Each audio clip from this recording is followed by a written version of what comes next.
When the saints go marching in. 2 months ago, I almost died. When you imagine your death, most people think they're going to go peacefully in their sleep at a ripe old age. Very few imagine you'll die because you slipped in an oil puddle in your driveway and cracked your skull on the cement. That's what happened to me, though.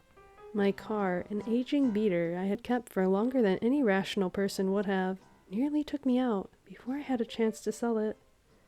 The betrayal cut me deep. I live in an area most people consider the country, but it's really not. It's on the farthest edges of a suburban sprawl, but it's still within the city limits. That being said, the houses out there are spread out like the teeth in a meth head's mouth, so the odds of someone seeing me fall were slim. Thank God for the U.S. Post Office. My mailman found me and called an ambulance. They stabilized me, but thought I might have a brain bleed and swelling. I was rushed into emergency surgery, where the most amazing team of doctors spent hours fixing me up. When I woke, I was greeted by friends and family, and some of the best medical professionals I've ever met. I was confused, as I had no memory of my fall, or anything immediately before or after, but I was grateful to be alive. After a few weeks of recovery, I was able to go home. I still had a lot of therapy in front of me, but I was ecstatic to be home again. The emotional gut punch I felt crossing the threshold of my house after my ordeal was unexpected. As soon as I walked in, I felt an ocean of feelings crash over me. I was grateful and comforted to be returning to some normalcy. Still, I was also terrified and excited at the new lease on life I had been granted. I kept coming back to the thought that something out there made the stars align just how they were supposed to and saved my life. I was lucky, and I knew it. I sat on my couch and started sobbing. It was mostly tears of joy and relief, but also some sadness. I knew I wouldn't know the extent of my brain injuries for some time. I knew some damage had occurred, but the doctors were still running tests. My life would alter, and change can be scary. The first significant change was selling my car. I sold it for a song and decided to reward my new lease on life with a modern vehicle that was designed to keep me safe. I still haven't figured out all the bells and whistles in my new ride, but whatever. It wasn't trying to kill me, so that was a win on its own.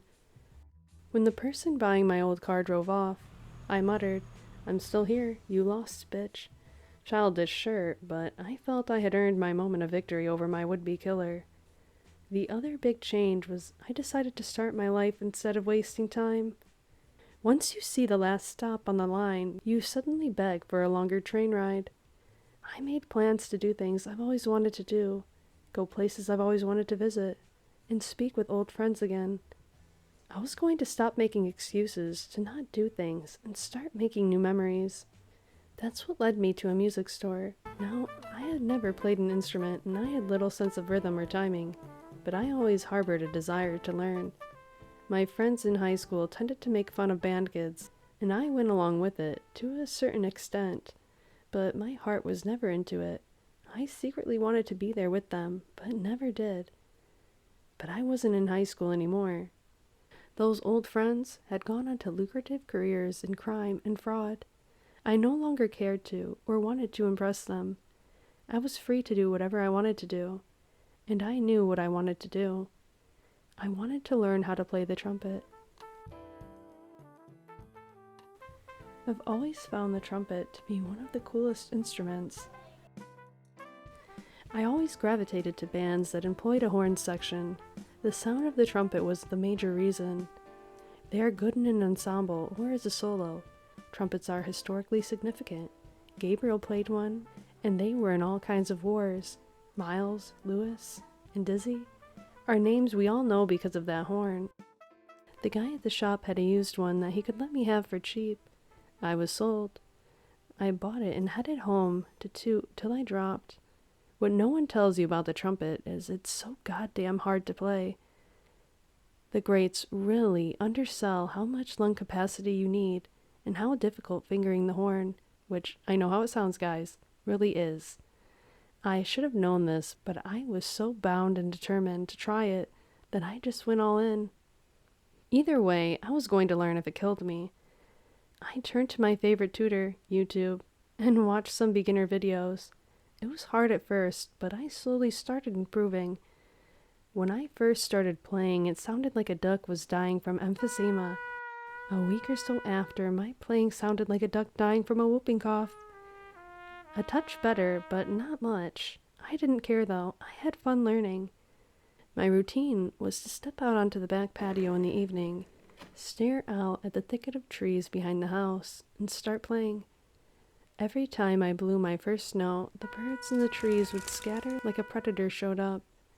Eventually, they'd return to the trees, but I think it was more out of concern for what they assumed was a fellow feathered friend being assaulted, and not my ability as a horn player.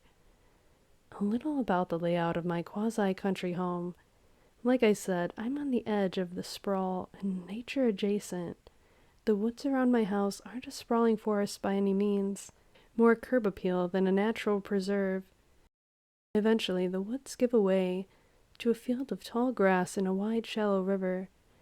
On scorching summer days, I like to walk out to the river for a little swim. On the opposite side of the bank is a more extensive forest that gets thicker the deeper you walk into it. It was easy to get lost over there. Rumor has it that escaped slaves used those woods as a safe passage to the north. I've also heard there are countless hidden hideouts and shacks in the forest where teens drink and do other teenage things. In the present times, the talk around town is that there is also a decent transient population back there. I never go that far, though. No need to take any more unnecessary risks. About a week ago, I went out to do my nightly playing as the sun started to set. I had just played a barn-burning rendition of Twinkle Twinkle Little Star, and was taking a breather when, on the evening air, I heard the faint sounds of someone else playing a trumpet. At first, I wasn't sure if my mind was playing tricks on me, but eventually, I realized I was hearing it. I couldn't determine where it was coming from, but it sounded like it was down by the river. They were good. Really good. I glanced up at the sky and saw the sun arcing toward the horizon. If I hurried, I might be able to get to the river before it darkened. I was about to step off my back porch when common sense grabbed me by the collar and held me up. Why did you need to go out there? I didn't have a good answer. I think I was just excited someone nearby was a trumpet player, and a good one at that. I decided that venturing into the forest at night for a random rendezvous with a stranger at the banks of a river sounded too much like the start of a blues song for my liking. With my recent luck, I'd show up in time to catch a musician selling his soul to the devil and get folded into the whole affair. I made a point to listen for the playing the following day before the sun started to go down. If I heard something, maybe I'd sally forth and see who's blowing that sweet, sweet sound. The next day I practiced a little earlier in the evening, so I could have time to head out into the forest in case I heard that trumpet again. Alas, I didn't hear anything. Instead, I spent the evening sipping a glass of whiskey and watching the sun slip away.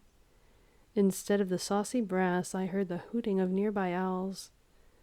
Eventually, I headed back inside for the evening, not only for a refill of my booze, but also to catch up on the latest offering from Netflix.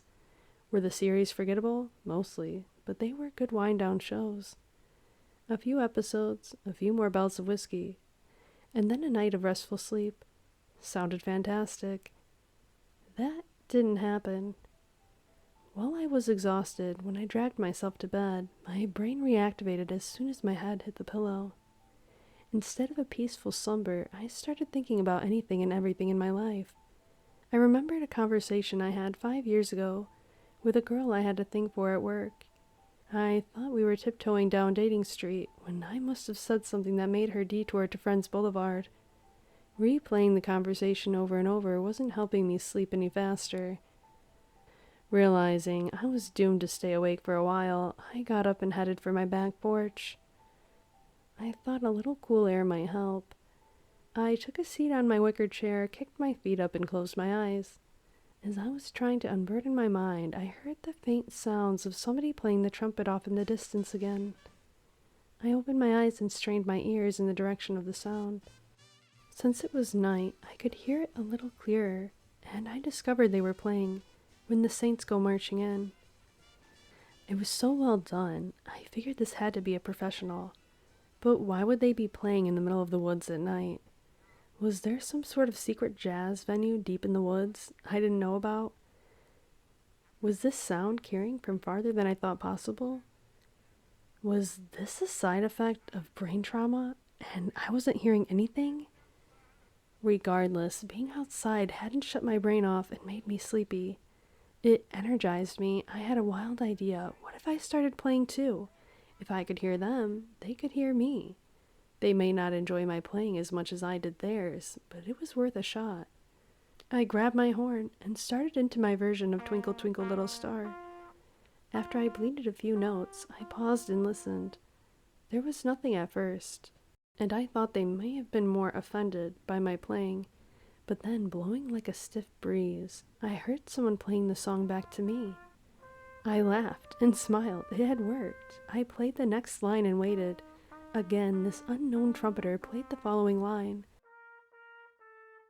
I did this several times until I saw my distant neighbor's porch light turned on. I quickly hustled back inside and shut my lights off. I was so excited with the connection I had forgotten it was past midnight. Even though I was excited about my trumpet friend, albeit one I did not see or know, my body finally convinced my brain to power down. I laid back down, and within 10 minutes I was out.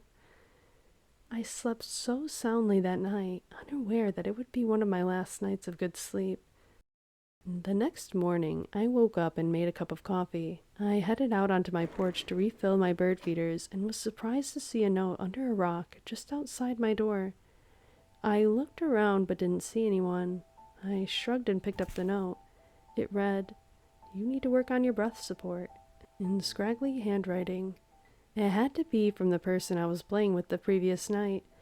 I was a little excited to get a free tip from someone that good, but also a little freaked out that they had been able to track down where I live. I didn't dwell on it though. I did look up some videos on breathing control and found some excellent tips that showed right away. Suddenly, I could play for longer stretches at a time, without needing a break. I could improve it still, but I was getting better. It sounded terrible, but I could play a song poorly for longer. Which was a win, I think. Around mid-afternoon, there was a knock at my door. I walked over and was surprised to see my friend Susan standing there. She and I had gone to college together and have stayed close ever since.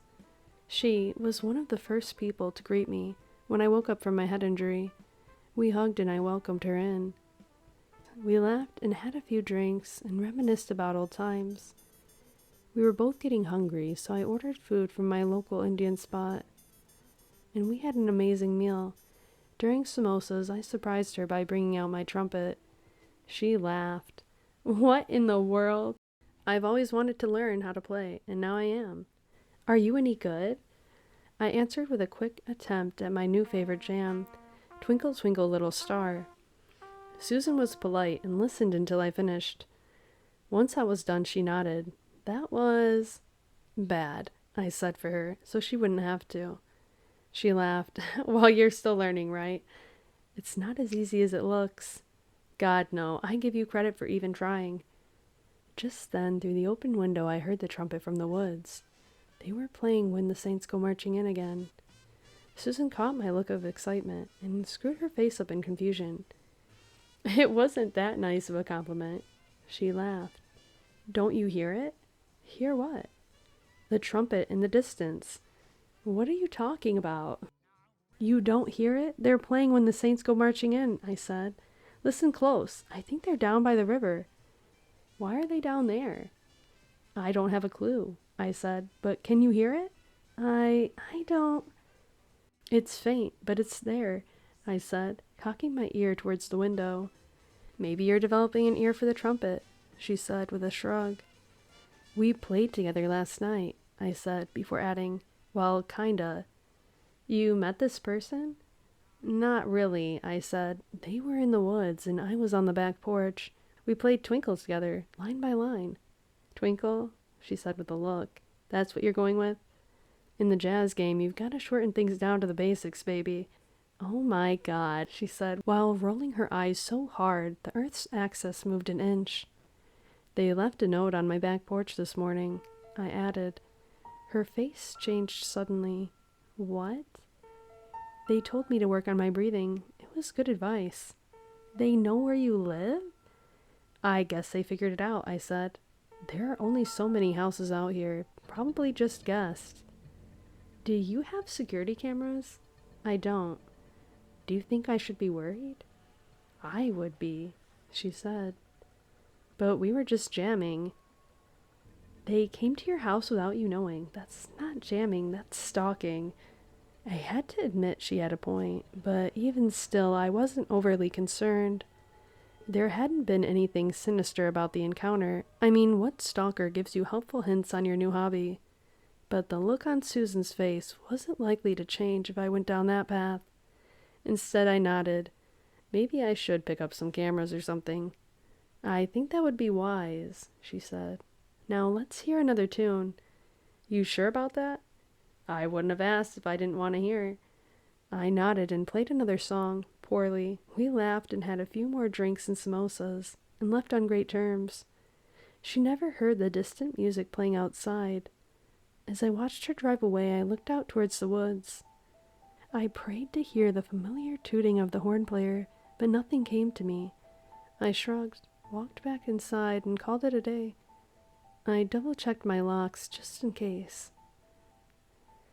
My sleep was not good that night. I tried to lie down, but I couldn't get comfortable. I kept replaying the conversation with Susan in my mind. She had called the horn player a stalker. I couldn't get that image out of my head. Was she right? Should I be concerned? I hadn't thought much about it because the note had been harmless. But the more I dwelled on it, the more terrifying it became. They had found my house after I stopped playing. Even if they guessed, it's still a pretty good job. The houses are spaced out, but they weren't miles apart. This isn't farm country, but still, they knew where the music had come from. I decided to get out of bed and check on camera prices online. I convinced myself it might not be wrong to have regardless, but in the dark parts of my brain, I had to admit Susan had gotten to me. I needed to be safer, or at the very least, get good photographic evidence of the person that would kill me. Either or, really. I picked up a cheap camera setup. The reviews were solid enough, and I was about to head back to bed when I heard the first couple lines of When the Saints Go Marching In start playing. I should have climbed into bed. I should have closed my eyes. I should have gone to sleep, but I couldn't. I wanted to hear the song. I walked out to the back patio and sat in my wicker chair. Like last time, the song was perfectly played, and I started nodding to the beat. I had to fight every instinct to go grab my horn and join in. I don't know why I felt that way, but the groove of the music had its hold on me. I gripped the arm of the chair and held myself in place. I wasn't sure what was happening, but I kept my feet planted. When the player started into Twinkle Twinkle Little Star, I felt they were calling for me. I broke from the chair and grabbed my trumpet. I started playing. We played together across the vastness of nature, but felt intertwined. They were better than me, but at a certain point it didn't matter. The horns mingled and danced with each other. I kept blowing, my cheeks exploding out, and sweat beading on my forehead. For a few brief and fleeting notes, we were one sound. When the song ended, everything went quiet. The fever in me had broken. I was drenched in sweat, but warm from the afterglow of an incredible performance. Or I thought it was. In truth, I knew how bad I was. But I didn't remember it that way. For a minute there, I lost myself. I was transported somewhere. Back in the cool night of reality, I was just some new trumpeter standing on their back porch, with a horn in their hands and doubt in their brain.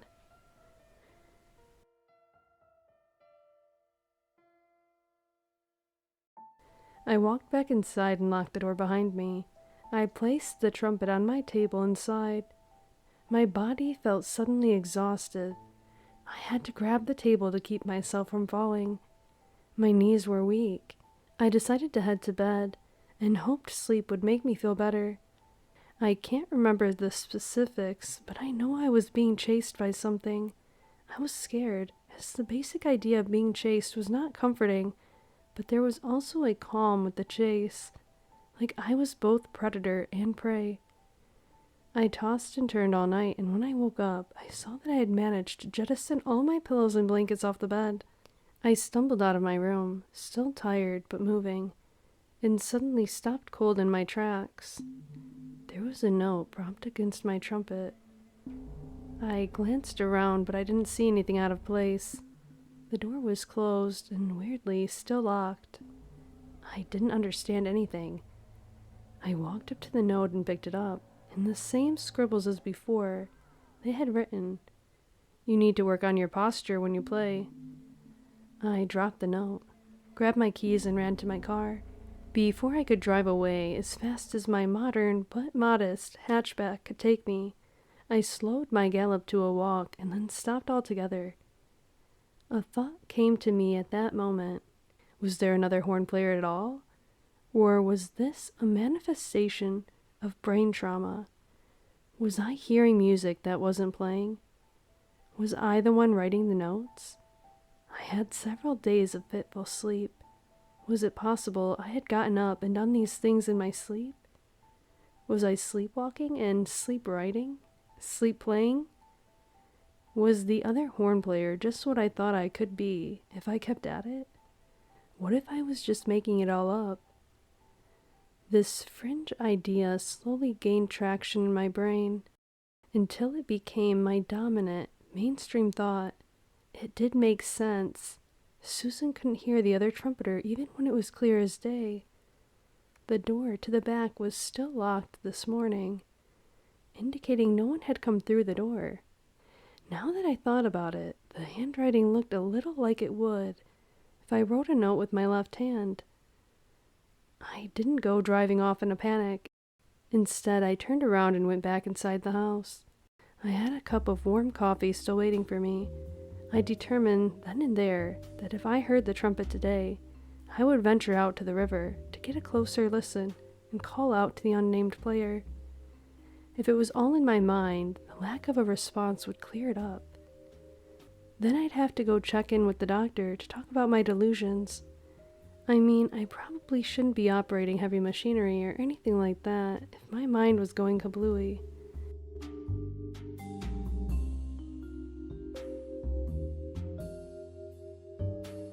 The rest of the day went by as it usually would. I didn't hear any horns playing. I did take the note to heart, though, and watched some videos on proper playing posture. Again, the tip paid off. The new positions made playing more straightforward and more effortless. I could play longer without pausing, and it was getting easier. As afternoon shifted to evening, there was a knock on my door. I walked out to find the backside of an Amazon delivery driver as he walked back to his truck. He had left a present I forgot I had purchased. Security cameras. I wasn't sure I would buy these now, but since I had already done so, I decided to set them up. I put one on the front door and one on the back. If someone delivered another note, I'd see them. As I finished twisting the last screw, I heard the sound of a trumpet start playing. I excitedly turned towards the sound and couldn't help but grin. I felt music seep into me. I glanced up at the sky and determined that I had time to get to the river before the sun went down. It was a risk, sure, but what's life without risks? I grabbed my horn and bolted out of the house and through the woods. The closer I got, I suddenly started hearing someone harmonize with the trumpet. It sounded like a saxophone. They sounded so good together. I picked up my pace and tore through the open field. Now I was joined by a third sound, the rushing river. It was wide and shallow, but in the summer it moved quickly. My feet crunched underneath the rocks at the water's edge, and I came to a stop. I took a seat and let the noise wash over me. pressed my lips against the trumpet, flexed my fingers, and was about to blow when the music suddenly stopped. My body felt instantly cold. I stood and looked, but I didn't see anything on the other bank. The sun was starting its slow descent towards the horizon, and I felt naked and exposed out here. I shrugged and debated going home and giving up on this silly endeavor.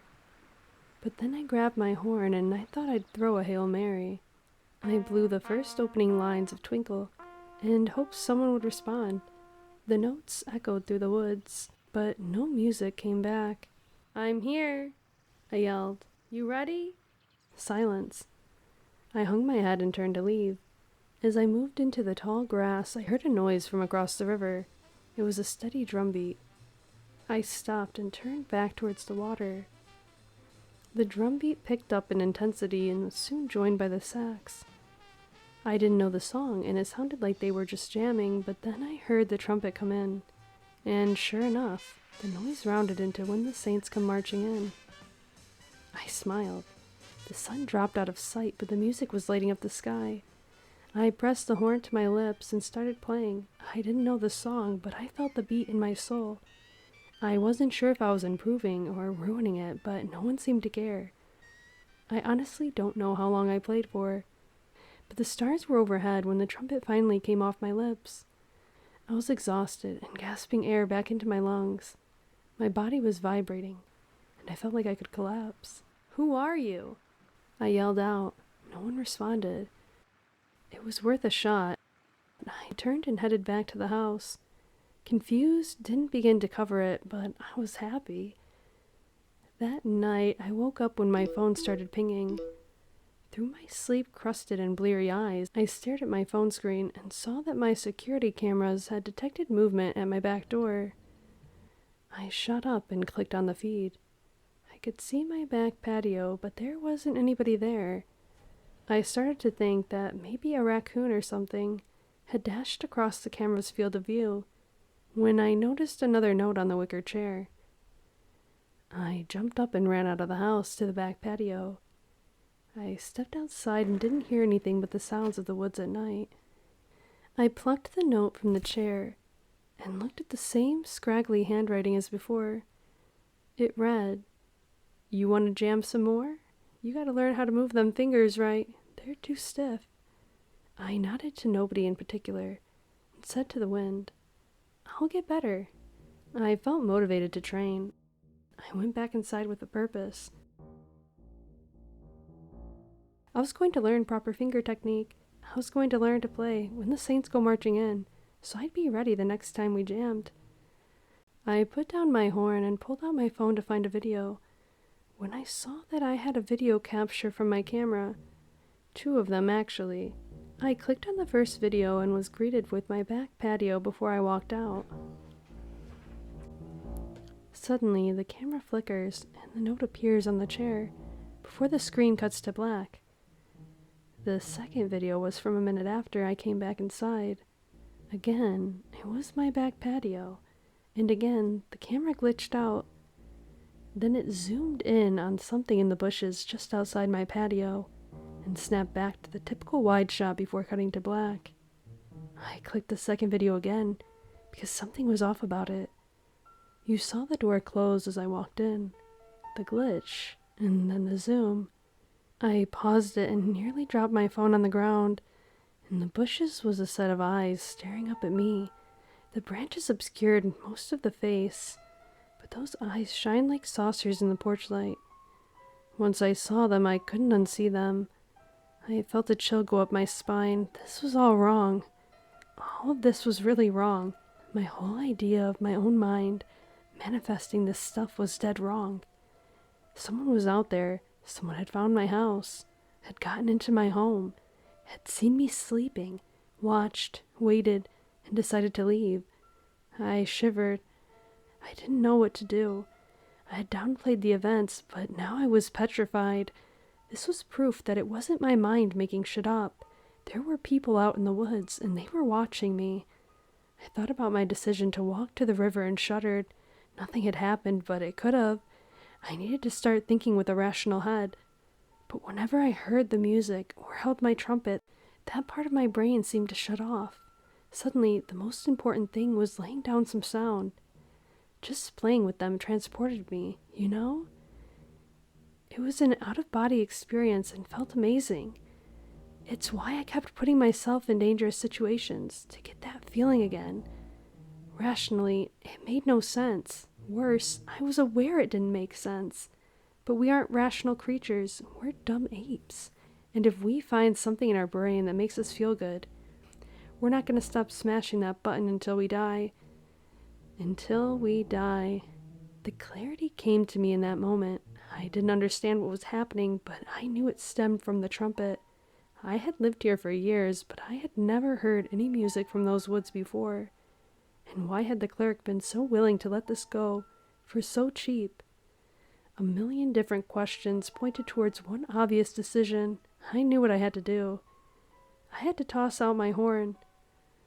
I stormed across the room and grabbed it. I was bound and determined to throw it away. But I couldn't bring myself to do it for some reason. I paused. Was I being unreasonable? Wasn't the fact that they came into the house but didn't do anything a sign that they weren't bad people?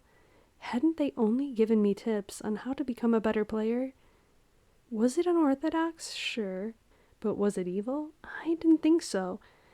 I placed the horn back down and picked up my phone. I pulled up Susan's name. I knew it was late, but she was the only person who knew my dilemma. I had pulled up her number when I got a new notification that something was setting off my rear door camera. I froze. I was mere steps away from my back door and couldn't remember if I had locked it when I stormed in earlier. I ducked down to try to hide myself from whoever was haunting me out there. Once I was out of any line of sight, I pressed play on the video. The short clip only showed a raccoon dart across the patio. It looked like it was chasing something. I sighed in relief. But something in me told me to check the live feed. Again, a little nagging feeling ate at my mind like the last time I watched a video. I had missed something, maybe. It was worth a second look. I pressed the live feed and nearly dropped my phone. What I saw was someone's eye staring into the camera. They were so close, that's all I saw. One extreme close-up of a jet black eye. I cursed myself for moving from my previous spot. Sure, I was out of sight, but now I didn't have a straight-on look at who was standing outside of my door. I needed to peek out the nearby window and see. As I slowly moved around to get a glimpse, my phone buzzed again. There was someone at the front door now.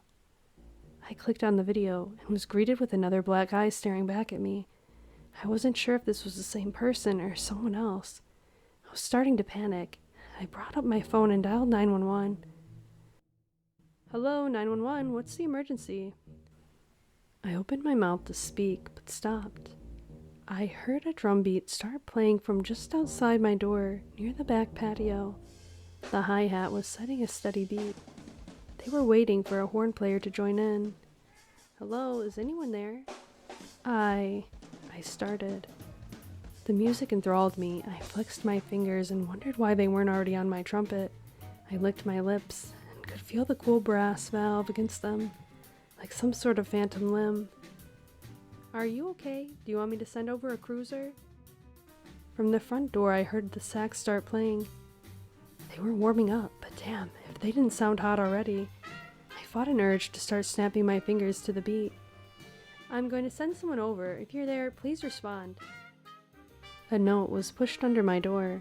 I stared at it as I heard the trumpet player I had come to obsess over start to play with the band. They were just jamming, buying time until someone else joined in with them. I knew that person was me. They were trying to coax me out. I kept the 911 operator hanging. As I switched to my live camera feed, the eye was gone. I didn't see anyone in the back or front yard, but I knew they were there. I could hear their music. I could hear the 911 operator doing their damnedest to get my attention, but I was transfixed. My body and mind weren't my own anymore, not totally. I scrambled over to the note and opened it up. In the same lousy handwriting it read, "We need one more saint for the parade. You ready to march with us?" I looked over at my trumpet. My hands felt sweaty. The music was coursing through my veins now, and nesting in my brain. My heartbeat synced up with the beat of the drums. My foot was tapping along to the sax. Everything in me was screaming, "Grab your horn, join the band, become a legend, and live forever." But I stayed put on that patch of the floor because my gut, the only part of me still working as it should, told me that if I headed outside, I won't ever come back. I wasn't given a second chance at life to throw it away. "Please," I said into the phone, "send a cruiser. Several men are outside my house, and I think they want to hurt me." "I already have one en route. Please stay on the phone with me, okay?" As quickly as the music started, it stopped. It was like someone had flipped the switch. There was nothing but silence now. I walked to my window and stared out into the backyard and saw nothing. The music ceased. It hadn't started back up again either. About 15 minutes later, 2 cops showed up outside my home. I told them what had happened and tried to show them the videos, but when I did, there was nothing on them. It was like they didn't exist. No eyes staring back at me, no strangers playing music, nothing. Just my backyard and the tree line behind it. The police looked around the house and didn't see anything out of place. They walked the property as well, but didn't see any signs of people. They took my statement and were nice enough, but I knew they thought I might be crazy, especially when I hit them with my last request. "Can you guys do me a favor?" I said. "Could you, take that trumpet with you when you go?" "What?" the plump cop asked. "I know it's weird, but if you could help me out, I'd really appreciate it. We ain't garbage men." The cop started, but his skinnier partner touched his shoulder. "Where is it?" the skinny cop asked. "On the table. Could you grab it? I don't want to touch it," I said with a shrug. "I know it's weird." "Bad juju or what?"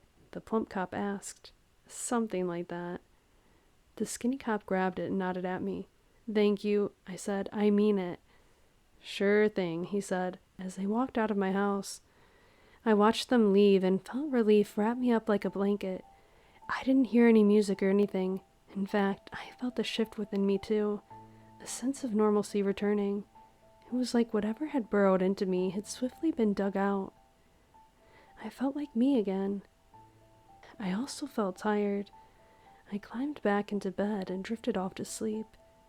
The brief foray into the music world ended that morning. The only music I'd ever play again would be from my phone's speaker. I was fine with that. I had other hobbies to look into anyway. Model trains looked fun and not as intense.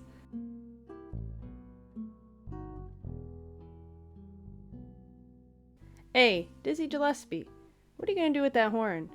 the fat cop asked his partner. "Donate it?" "Why bother? Just huck it in that trash and call it a day, huh?" "Too nice to just toss it in the garbage," the skinny cop said. "What are you gonna do? Gonna learn how to play that thing? Line up your post-cop career?" "Maybe." The fat cop puffed derisively. "You could be Johnny Badge, the horn-playing patrolman," the fat cop said, laughing a little too hard at his dumb joke. "Working for a stranger's pocket change." "You'd probably arrest me for buskin'," the skinny cop said. "Damn right, nobody on the train wants to hear a horn playing while they're heading to work." The skinny cop chuckled, but something off in the distance caught his attention. He cocked his ears behind him and concentrated on something. "You hear that?" he asked his partner. "Hear what?" "It sounds like someone playing a trumpet in the woods." "You're insane. All I hear is my gut rumbling," the fat cop said, hefting his body into the car. "Come on, toss that horn in the trash and let's head out. I'm starving." The skinny cop looked over at the garbage can and then down at the trumpet. It was too lovely to throw away, and now that he thought about it, he'd always wanted to learn to play the trumpet too. The universe had given him a gift. Who was he to turn it down? He placed the horn into the car's trunk and closed it up. Without realizing where it came from, the skinny cop started humming "When the Saints Go Marching In" as he got into the car. The fat cop drove them away, grumbling about making nothing calls out in the middle of nowhere. But the skinny cop paid him no mind. Deep down in his brain, the skinny cop knew he'd be back. Once he learned how to play, he'd come join the horn player out here, and they'd jam out. How could he not?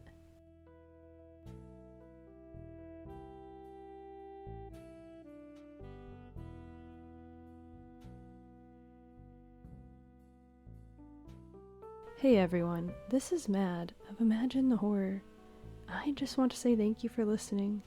I had a fun time with this one, and I also want to say thank you to the author, SunHeadPrime, for letting me narrate their story. See you next time.